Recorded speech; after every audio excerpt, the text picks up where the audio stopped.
Hey guys ఎలా ఉన్నారు? మీ అందరికి ఒక క్వశ్చన్, అందరికీ కాదు, అబోవ్ 18 ఏజ్ వాళ్ళకి మాత్రమే. సో అబోవ్ 18 వాళ్ళంతా ఈ క్వశ్చన్ జాగ్రత్తగా వినండి. మిమ్మల్ని ఎవరైనా ఎప్పుడైనా జెన్యూన్గా లవ్ చేశారా?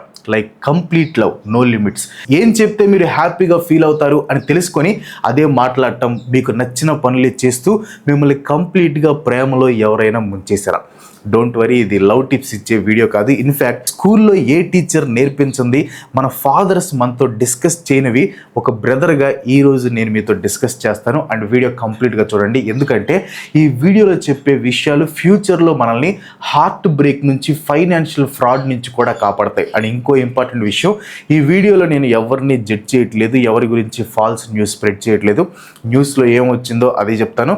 జడ్జ్ చేయడానికి, పనిష్మెంట్ ఇవ్వడానికి పోలీసులు ఉన్నారు, కోర్టులు ఉన్నాయి. సో మనం చేయాల్సింది జరిగిన వాటి నుంచి మనకి అవసరమయ్యేవి నేర్చుకోవటం. సో నేర్చుకుందామనండి. So Telugu news channels and social మీడియాలో ఒక న్యూస్ బాగా వైరల్ అవుతుంది అని నాకు తెలిసి అందరూ చూసే ఉంటారు.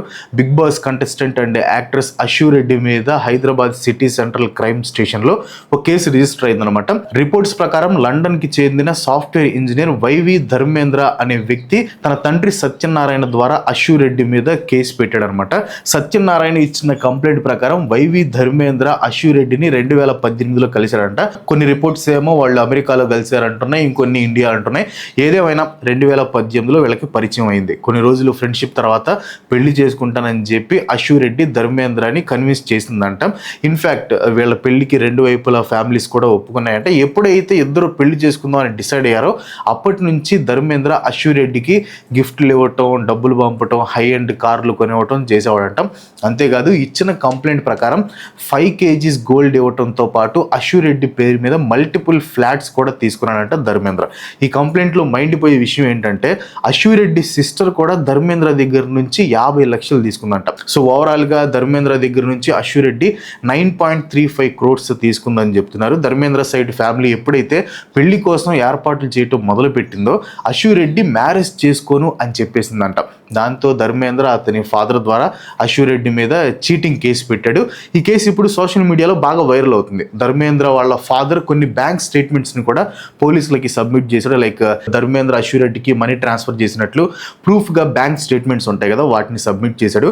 సోషల్ మీడియాలో ఇవి లీక్ అయ్యాయి. బట్ అవి రియల్ స్టేట్మెంట్సా లేదా ఎవరైనా ఫేక్వి సర్క్యులేట్ చేస్తున్నారు అనేది పోలీస్ ఇన్వెస్టిగేషన్లో తెలుస్తుంది. తన ఇన్స్టాగ్రామ్లో ఒక స్టోరీ పెట్టింది, ఎవరైనా తన మీద ఫాల్స్ ఇన్ఫర్మేషన్ స్ప్రెడ్ చేస్తే సివియర్ లీగల్ యాక్షన్ తీసుకుంటాను అని ఇన్స్టాగ్రామ్ స్టోరీలో ఒక వార్నింగ్ కూడా ఇచ్చారు.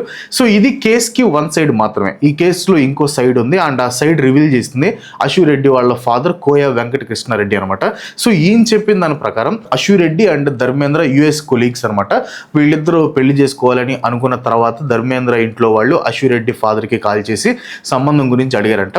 ధర్మేంద్ర వాళ్ళది కాకినాడ అవటంతో ఒకసారి వచ్చి మాట్లాడతాను అని కృష్ణారెడ్డి, అదే అశు రెడ్డి వాళ్ళ ఫాదర్ అన్నాడంట. అయితే కాకినాడలో తనకి తెలిసిన వాళ్ళు ఉండటంతో ధర్మేంద్ర ఫ్యామిలీ గురించి ఒకసారి ఎంక్వైరీ చేశారంట కృష్ణారెడ్డి. ఆ ఎంక్వైరీలో తెలిసింది ఏంటంటే ధర్మేంద్ర వాళ్ళది డైలీ ఫినాన్స్ ఇచ్చే బిజినెస్ అండ్ వాళ్ళ మీద కాల్ మనీ కేసు కూడా ఉంది అని అంటున్నారు. అంతేకాకుండా ధర్మేంద్రకి ఆల్రెడీ ఇంతకు ముందు పెళ్ళయి ఇప్పుడు డైవర్స్ కేసు కూడా నడుస్తుందని ఆ ఎంక్వైరీలో తెలియటంతో ఆ సంబంధం వద్దనుకున్నాం అని కృష్ణారెడ్డి చెప్పాడు. ఏంటంటే బ్యాక్గ్రౌండ్ అంటే అబ్బా వాళ్ళది డైలీ ఫైనాన్స్ అండి, వాళ్ళ మీద కాల్ మనీ కేసులు కూడా ఉన్నాయండి అని చెప్పారండి. అబ్బాయి సంగతి ఏంటని అడిగానండి. అబ్బాయి అబ్రాడ్లో ఉంటాడు కదా, మనకేం ఇబ్బంది ఉంటుంది అబ్బాయితోటి అని ఉద్దేశంతో అడిగాను. అడిగితే అబ్బాయి మీద కూడా అప్పటికే ఏదో డైవర్స్ కేసు రన్ అవుతుందండి. He was married. కానీ ధర్మేంద్ర ఫ్యామిలీ అశు రెడ్డి వాళ్ళ మదర్ని అప్రోచ్ అయ్యి ఆమెతో కాంటాక్ట్లో ఉంటూ వచ్చారంట. మనీ ట్రాన్సాక్షన్స్ జరిగినట్లు ఆయనకి తెలియదు అని ఆయన చెప్పారు. ధర్మేంద్ర ఫ్యామిలీ చేస్తున్నవి ఫేక్ ఎలిగేషన్స్ అని పోలీసుల ఇన్వెస్టిగేషన్లో అన్ని బయటపడతాయని ఆయన అన్నారనమాట. సో ఇది 2 sides స్టోరీ. పోలీసులు ఇన్వెస్టిగేషన్ చేస్తే కానీ అసలు నిజం ఏంటనేది బయటపడదు. ఆఫ్ కోర్స్ కొన్ని న్యూస్ రిపోర్ట్స్ అశు రెడ్డి డబ్బులు తీసుకుని మోసం చేస్తుందని చెప్తున్నారు. బట్ పోలీసులు అఫీషియల్గా ఇన్వెస్టిగేషన్ చేసి రివీల్ చేసేదాకా ఏది మనం కన్ఫర్మ్ చేయలేం. ఈ కేసులో నాకు మైండ్ పోయే విషయం ఏంటంటే Ashu Reddy fan of Pawan Kalyan cheats NRI అని సోషల్ మీడియాలో పోస్టులు పెడుతున్నారు. దీన్ని బట్టి మన దేశంలో, రాష్ట్రంలో అన్ఎంప్లాయ్మెంట్ పీక్లో ఉంది అని మనకు అర్థమవుతుంది. సరే, అది పక్కన పెడతాం. ఈ కేసు నుంచి మనం ఏం నేర్చుకోవాలి? మీరు నేర్చుకోవాలి అనుకోవాలి, కానీ జరిగే ప్రతి ఇష్యూ నుంచి మనం చాలా నేర్చుకోవచ్చు. అఫ్ కోర్స్ ఏదైనా నేర్చుకోవడానికి యూజ్ అయ్యే కంటెంట్ అయితే నేను మీకు చెప్తాను. జస్ట్ వ్యూస్ కోసం యూజ్లెస్ వీడియోస్ చేయను. మీకు జెన్యూన్ అండ్ ఇన్ఫర్మేటివ్ కంటెంట్ కావాలనుకుంటే మీరు ఇంకా మన ఛానల్ సబ్స్క్రైబ్ చేసుకోకపోతే ప్లీజ్ డూ సబ్స్క్రైబ్ అండ్ పక్కనే ఉన్న గంటను కూడా మోగించండి. అది మాత్రం మర్చిపోవద్దు. Psychology behind it. కాసేపు ఈ కేసు గురించి పక్కన పెట్టండి. పెళ్లి చేసుకుంటాను అని మాటిచ్చి డబ్బులు తీసుకుని ఆ తర్వాత హ్యాండ్ ఇవ్వడం అనేది మనం చాలాసార్లు చూసాం. ముఖ్యంగా ఎన్ఆర్ఐస్ విషయంలో అది ఆడవాళ్ళైనా మగవాళ్ళైనా ఇలాంటి కేసెస్ చాలా చూసాం. ఎందుకు ఇలాంటి కేసెస్ ఎక్కువ వస్తాయి? లైక్ పెళ్లి చేసుకుందామని నమ్మి మోసపోయే వాళ్ళ సంఖ్య ఎందుకు ఎక్కువగా ఉంటుంది? దీని వెనక ఉన్న సైకాలజీ అంటే దీన్ని స్ట్రాటజిక్ ఎమోషనల్ ఇన్వెస్ట్మెంట్ అంటారు. ఒక పర్సన్, మ్యాన్ ఆర్ ఉమెన్, వాళ్ళ లైఫ్లో ఒక సిచ్యువేషన్ అనేది ఫేస్ చేయాల్సి వస్తుంది. లైక్ ఏజ్ అయిపోతున్నా పెళ్ళి అవ్వకపోవటం, లేదా డైవర్స్ అయ్యి ఒంటరిగా ఉండటం, ఫారిన్లో ఒంటరిగా ఉంటూ జాబ్ చేయటం, ఇలా ఏదో ఒక సిచ్యువేషన్ వస్తుంది. అందరికీ వస్తుంది అని కాదు, కొంతమందికి. వీళ్ళు లైఫ్లో సక్సెస్ఫుల్ అవుతారు, బాగా డబ్బులు కూడా సంపాదించి జేబులు నింపుకుంటారు, కానీ వాళ్ళ హార్ట్ మాత్రం ఎంప్టీగా ఉంటుంది.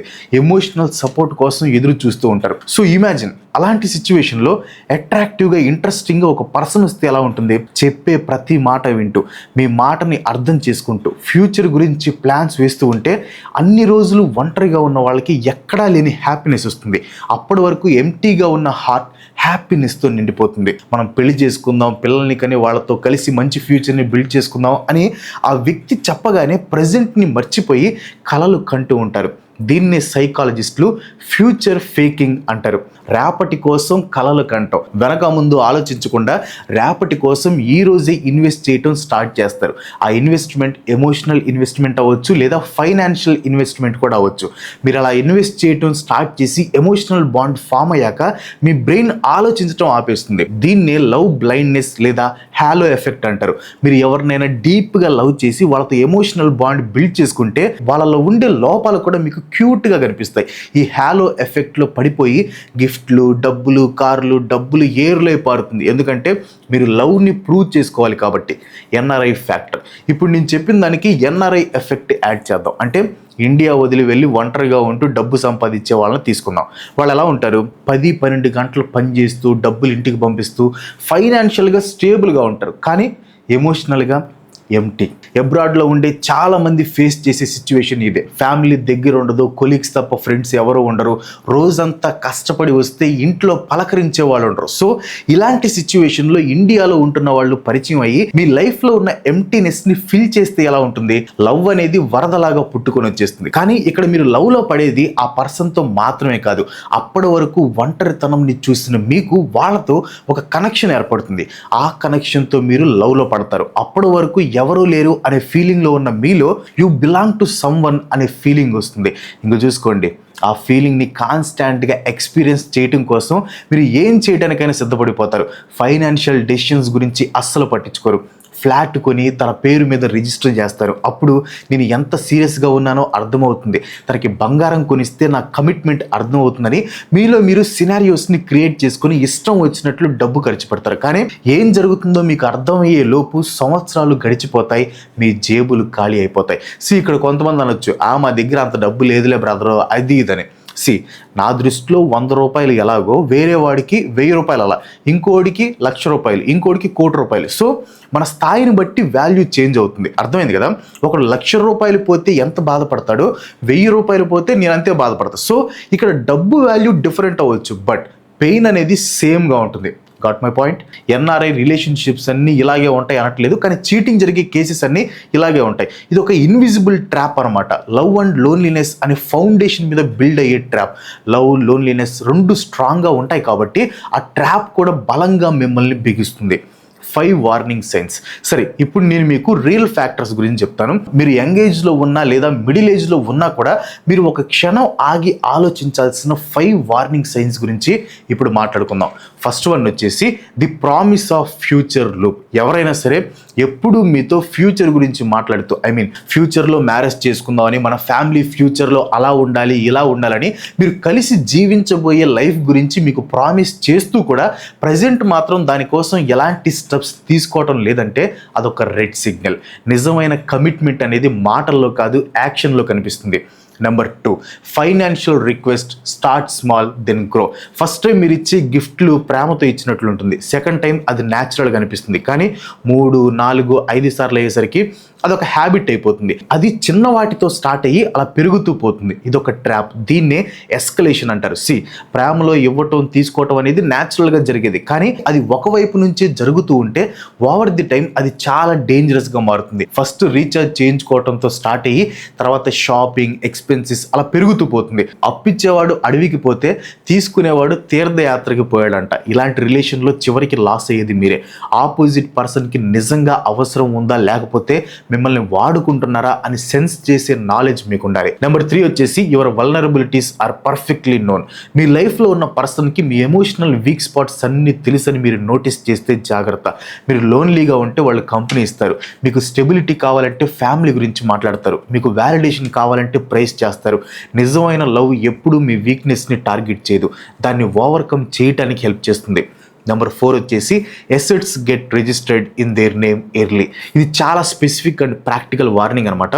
మ్యారేజ్ అవ్వకముందే మీ ప్రాపర్టీ, గోల్డ్ లేదా వెహికల్స్ లాంటివి వాళ్ళ నేమ్ మీద రిజిస్టర్ చేయమని మీ పార్ట్నర్ పుష్ చేస్తున్నారా? అయితే వెంటనే ఒక విషయం ఆలోచించండి, నిజమైన పార్ట్నర్కి లీగల్ మ్యారేజెస్కి ముందే మీ అసెట్స్ మీద హక్కు అవసరం లేదు. ప్రేమ అనేది గుండెల్లో ఉండాలి, గెస్టెడ్ డాక్యుమెంట్స్లో కాదు. నీ ఆస్తి నాది కాదా అని అడుగుతున్నారంటే వాళ్ళ ప్రేమ నీ మీద కాదు, నీ బ్యాంక్ బ్యాలెన్స్ మీద. ముందు జాగ్రత్త లేని పక్షి వేటగాడి వలలో పడుతుంది. ప్రేమలో కళ్ళు మూసుకుపోవడం సహజమే, కానీ సంతకం పెట్టేటప్పుడు మాత్రం కళ్ళు తెరవాలి, లేదంటే నేను చెప్పాల్సిన అవసరం లేదనుకుంటా, మీకు ఆల్రెడీ తెలుసు. నెంబర్ 5 వచ్చేసి ఐసోలేషన్ ఫ్రమ్ రేషనల్ అడ్వైజర్స్. మీ రిలేషన్షిప్ గురించి మీ ఫ్రెండ్స్ క్వశ్చన్స్ అడుగుతున్నారా? మీ పేరెంట్స్కి మీ పార్ట్నర్ అంటే ఏదో తేడాగా అనిపిస్తుందా? అలాంటప్పుడు మీ పార్ట్నర్ మీతో వాళ్ళకి మన ప్రేమ అర్థం కాదు, వాళ్ళు మనల్ని విడదీయాలని చూస్తున్నారు అని డైలాగులు స్టార్ట్ చేశారా? అయితే కేర్ఫుల్గా ఉండండి.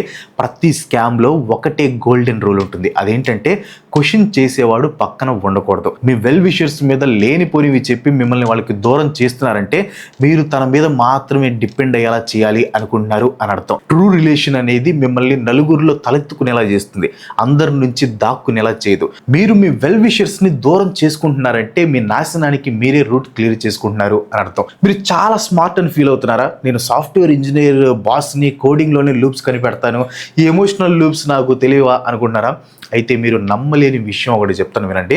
ఈ ప్రపంచంలో తెలివైన వాళ్ళే ఎక్కువగా ఎమోషనల్ మ్యానిపులేషన్స్కి బలవుతారు. సాఫ్ట్వేర్ ఇంజనీర్స్, డాక్టర్స్, సిఇఓస్ అంతకంటే ఎక్కువగా సైకాలజిస్టులు కూడా దీనికి పడిపోతూ ఉంటారు. ఎందుకంటే మ్యానిపులేషన్ అనేది మీ బ్రెయిన్ని టార్గెట్ చేయదు, మీ మనస్సుని, మీ నీడ్స్ని టార్గెట్ చేస్తుంది. దీన్నే సైకాలజీలో ఇంటర్మిటెంట్ రైన్ఫోర్స్మెంట్ అంటారు. సింపుల్గా చెప్పాలంటే గ్యాంబ్లింగ్లో మనం ఎప్పుడూ గెలవం, కానీ ఎప్పుడో ఒకప్పుడు గెలుస్తాం అనే ఆశతోనే మన ఆస్తి అంతా పోగొట్టుకుంటాం. ఇది కూడా అంతే అనమాట. రిలేషన్షిప్స్లో ఇది ఎలా ఉంటుందంటే కొన్నిసార్లు మీ పార్ట్నర్ మీతో చాలా వార్మ్ అండ్ లవింగ్గా ఉంటారు, ఇంకొన్నిసార్లు దూరంగా ఉన్నట్లు అనిపిస్తారు. ఒక మనిషికి రోజు కడుపు నిండా అన్నం పెడితే దానికి వాల్యూ ఉండదు, కానీ 4 రోజులు ఫాస్టింగ్ ఉంచి 5th డే కొంచెం అన్నం పెట్టినా అదే అమృతంలాగా అనిపిస్తుంది. మీ పార్ట్నర్ కూడా అదే చేస్తారు. అప్పుడప్పుడు చూపించే ఆ కొంచెం ప్రేమ, కొంచెం అటెన్షన్ మీకు ఒక పెద్ద రివార్డ్లా అనిపిస్తుంది. అది మిమ్మల్ని ఎమోషనల్గా ఆకలితో ఉంచి ఆడుతున్న గేమ్. మీరు డాక్టర్ అయినా, సిఇఓ అయినా, మీ బ్రెయిన్లో డోపమైన్ అనే ఒక కెమికల్ ఉంటుంది. దానివల్ల వాళ్ళు ఇచ్చే ఆ రివార్డ్, వాళ్ళు ఇచ్చే ఆ కొంచెం అటెన్షన్ అండ్ లవ్ కోసం ఎదురు చూస్తూ ఉంటారు.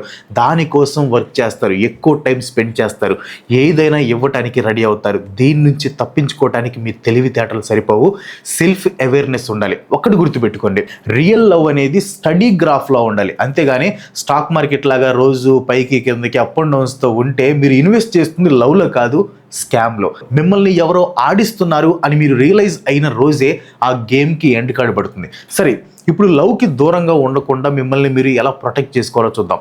Rule number 1, never transfer major assets before legal marriage. Gold కానీ, ఫ్లాట్స్, వెహికల్స్ లేదా ఎక్కువ క్యాష్ ఇవేవి లీగల్ మ్యారేజ్ కాంట్రాక్ట్ లేకపోతే ట్రాన్స్ఫర్ చేయకండి. లవ్కి కొలెటరల్ అవసరం లేదు. ఒకవేళ ఎవరైనా మిమ్మల్ని లవ్ ప్రూఫ్ కోసం ఫైనాన్షియల్ ట్రాన్స్ఫర్స్ అడుగుతున్నారంటే, నా మీద ప్రేమ ఉంటే నాకు యాపిల్ మొబైల్ కొనివ్వు, ఆ ఫ్లాట్స్ రాసివ్వు, 1 లక్ష అమౌంట్ పంపించు అని అడుగుతున్నారంటే అది లవ్ కాదు. ప్రేమ అనేది గుండె లోతును కొలవాలి, అంతేగాని మీ పాకెట్ లోతుని కాదు. ఒకవేళ మనీ ఇస్తేనే ప్రేమ ఉన్నట్టంటే ఆ ప్రేమ మార్కెట్లో దొరికే వస్తువు లాంటిది, దానికి రేట్ ఉంటుంది కానీ విలువ ఉండదు. Rule number 2, keep a trusted third party in the loop. Me best ఫ్రెండ్కి చెప్పండి, మీ సిబ్లింగ్కి చెప్పండి, మీరు ఎవరి జడ్జిమెంట్ని నమ్ముతారో వాళ్ళకి మ్యాటర్ చెప్పండి. ఇది స్పై చేయడానికి కాదు, కేవలం రియాలిటీ చెక్ కోసం మాత్రమే. మీరు ఎమోషనల్గా ఇన్వాల్వ్ అయినప్పుడు మీ జడ్జిమెంట్ సరిగ్గా పనిచేయదు. ఆ థర్డ్ పర్సన్ మిమ్మల్ని బయటకు తీసుకురావడానికి హెల్ప్ అవుతాడు. అసలే ప్రేమ గుడ్డిది అంటారు. ప్రేమలో ఉన్న నీకు ఎలాగో కళ్ళు కనపడవు, కనీసం కళ్ళు కనపడే మీ ఫ్రెండ్ హెల్ప్ తీసుకుంటే కింద పడేటప్పుడు పడకుండా పట్టుకుంటాడు. రూల్ నెంబర్ 3 వచ్చేసి డాక్యుమెంట్ ఎవ్రీథింగ్. ఈ డిజిటల్ వరల్డ్లో వాట్సాప్ మెసేజ్లు, బ్యాంక్ ట్రాన్స్ఫర్స్, కాల్లో చేసిన ప్రామిసెస్ ప్రతిదీ ట్రేస్ అవుతుంది. నిజంగానే ఇది ఇద్దరికి ప్రొటెక్షన్ ఇస్తుంది. రిలేషన్షిప్ జెన్యూన్గా ఉంటే ఇలా ప్రూఫ్స్ ఉంచుకోవటం వల్ల ఎవరికి ప్రాబ్లం ఉండదు. ఒకవేళ ప్రాబ్లం వస్తే అది మిమ్మల్ని ప్రొటెక్ట్ చేస్తుంది. లవ్లో ప్రూఫ్స్ ఏంటి, ఇదేం బిజినెస్ కాదు అంటారు. నిజమే, ఇది బిజినెస్ కాదు. రేపు ఏదైనా తేడా కొట్టి కోర్టుకో పోలీస్ స్టేషన్కో పోతే మీ పవిత్రమైన ప్రేమ గురించి అక్కడ ఎవరు వినరు. అప్పుడు పనికొచ్చేది ఈ స్క్రీన్ షాట్సే. మీ రిలేషన్షిప్ జెన్యూన్గా ఉంటే మీరు పంపిన మెసేజ్లు చూసి మీరు ఎందుకు భయపడాలి? దొంగతనం చేసేవాడే సీసీ కెమెరా అంటే భయపడతాడు. రూల్ నెంబర్ 4 వచ్చేసి వెరిఫై బిఫోర్ యూ ట్రస్ట్. స్పెషల్గా ఎన్ఆర్ఎస్ విషయంలో మీరు లాంగ్ డిస్టెన్స్లో ఉంటారు, ఇంటరాక్షన్ అనేది తక్కువగా ఉంటుంది, ఇమాజినేషన్ అనేది ఎక్కువగా ఉంటుంది. ఏదైనా మేజర్ ఫైనాన్షియల్ డెసిషన్ తీసుకునే ముందు ఒక ట్రిప్ ప్లాన్ చేయండి, ఫ్యామిలీని మీట్ అవ్వండి, మీ పార్ట్నర్ రియల్ లైఫ్లో ఎలా ఉంటాడో చూడండి. ఓన్లీ వాట్సాప్ కాల్స్ మీద బేస్ అయ్యి కోట్లు ఇన్వెస్ట్ చేయొద్దు. రూల్ నెంబర్ 5 వచ్చేసి resolve your own life first. మీరు డైవర్స్ ప్రాసెస్లో ఉన్నా, లేదా ఫ్యామిలీ డిస్ప్యూట్లో ఉన్నా, లేదా పర్సనల్ క్రైసిస్లో ఉన్నా, అది మాత్రం న్యూ రిలేషన్షిప్ని స్టార్ట్ చేయడానికి కరెక్ట్ టైం కాదు. ఆ టైంలో మీ జడ్జిమెంట్ అనేది క్లౌడెడ్గా ఉంటుంది, మీ ఎమోషనల్ నీడ్ చాలా ఎక్కువగా ఉంటుంది. మ్యానిపులేట్ చేసే వాళ్ళకి ఇలాంటి టైంలో మిమ్మల్ని ఎలా పడేయాలో బాగా తెలుసు. నేను ఫైనల్గా ఒక విషయం చెప్పాలనుకున్నా. ఈ స్పెసిఫిక్ కేసులో ఎవరు రైట్ ఎవరు రాంగ్ అనేది చెప్పడానికి నేను ఇక్కడ లేను. అది కోర్టులో డిసైడ్ చేస్తాయి. ఇన్వెస్టిగేషన్ నిజాన్ని బయటకు తీసుకొస్తుంది. ప్రతి ఒక్కరికి డ్యూ ప్రాసెస్ అనేది ఉండాలి. ఒకవేళ కంప్లైనెంట్కి అన్యాయం జరిగితే జస్టిస్ దొరకాలి. అదేవిధంగా అక్యూజ్డ్ మీద ఏ జడ్జిమెంట్ ఇచ్చే ముందైనా ఒక ఫెయిర్ హియరింగ్ అనేది జరగాలి. లండన్, దుబాయ్, బెంగళూరు, హైదరాబాద్ లాంటి ప్లేసెస్లో హార్డ్ వర్క్ చేస్తూ లక్షల మంది ఎంగేజ్ పర్సన్స్ ఉన్నారు. వాళ్ళు ఏదో ఒక సడన్ ఎమోషనల్ ట్రాప్ వల్ల వాళ్ళు బిల్డ్ చేసుకున్న లైఫ్ మొత్తాన్ని కోల్పోయే డేంజర్లో ఉన్నారు. మీరు లవ్ కోరుకోవటం అనేది మీ వీక్నెస్ కాదు. ఒకరిని నమ్మటం వల్ల మీరు స్టూపిడ్ అసలే కాదు. మీరు జస్ట్ ఒక హ్యూమన్ బీయింగ్ మాత్రమే. కానీ హ్యూమన్గా ఉండటం అంటే నేర్చుకోవటం అండ్ మిమ్మల్ని మీరు ప్రొటెక్ట్ చేసుకోవటం కూడా. మీ లైఫ్లోని చాలా ఇంపార్టెంట్ రిలేషన్షిప్ అంటే అది మీ మైండ్తో మీకున్న రిలేషన్షిప్పే. అంటే ఎప్పటికప్పుడు నేను కరెక్ట్ వేలోనే వెళ్తున్నానా అని మిమ్మల్ని మీరు క్వశ్చన్ చేసుకోవటం. దాన్ని కాపాడుకోండి. తెలివిగా లవ్ చేయండి brother. Love deeply but love wisely. ఈ వీడియో మిమ్మల్ని ఆలోచింప చేసుంటే మీరు కేర్ చేసే పర్సన్కి దీన్ని షేర్ చేయండి. Take care. That's all today. ఈ వీడియో మీకు అనిపించింది కింద కామెంట్లో పోస్ట్ చేయండి. వీడియో నచ్చితే ఒక లైక్ కొట్టి మీ ఫ్రెండ్స్ అండ్ ఫ్యామిలీకి తప్పకుండా షేర్ చేయండి. ఇలాంటి వీడియోస్ మరిన్ని చేయడానికి సపోర్ట్ చేయాలనుకుంటే వెంటనే మన ఛానల్ సబ్స్క్రైబ్ చేసుకుని ఇంకో మంచి మళ్ళీ కలుసుకుందాం. అందరికి సెలవు. Bye bye.